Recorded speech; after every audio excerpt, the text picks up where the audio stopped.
Katrīnai ir stāsts par Vāciju. Tātad jauni skuķi. Mēs esam uzaicināti šie jaunieši spēlēt Jāņus Briselē. Ja? Braukšu es, man māsa un viens mūsu draugu pāris. Un mēs esam iebraukuši Vācijā un tā. Un pie Hamburgas tā mašīna beidzas. Mēs zvanam tiem beļģiem un sakam tādu situāciju, ko mums darīt. Viņi saka, ne, jebkurā gadījumā brauciet. Bet, piķi zin kā. Mēs esam nogriezuši un nokļuvuši pie kaut kāda autoservisa, kur tie džeki pastāsta. Viņi saka, pirmdien varam sataisīt. Mēs no Latvijas vedam lielu katlu, lai sietu Jāņu sieru. Mēs vedam 2-litrīgās piena, tās tur Annels pienus, ja. Es saku, labi, vediet lūdzu mūsu uz Hamburgas vilciena stāciju. Izkāpjam tie stācijā.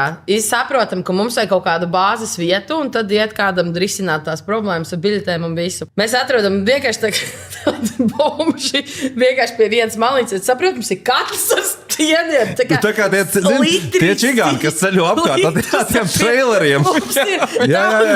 Mums ir somas, mums ir violas, calma, bunga. Un tad sākās nākamais posms. Jā, mums visi zvana. No Latvijas māsa ir atradusi couchsurfingā kaut kādu vīrieti, kurš saka, ka varam mēs palikt viņu viesistabā. Atpestīt no ļauna. Šis cilvēks iedod mums atslēgas un iedod adresi. Un viņš saka, jūs tur varat braukt dzīvot ar tā. Tas vīrietis atbrauc apakaļ.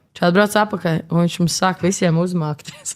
Wow. Vienkārši neliek mieru. Mēs saprotam, mums arī nav. Kā vācu filmās. Vīrietis. Mums ir tas, un mēs vienkārši aizslēdzam. Mēs esam viņa mājā, mēs aizslēdzam durvis. Viņš bija ļoti krīpīgi. Viņš sita kantī visām 3 meitenēm. Tad sagaidījām pirmdienu. Es nokļuvām lietās savas mašīnas apakaļ. Viņi tur bija kaut ko sataisījuši. Bet piens tad vairs jau nebija. Mēs izlējām vai atstājām. Pie tā džeka izlējāt. Izlējām.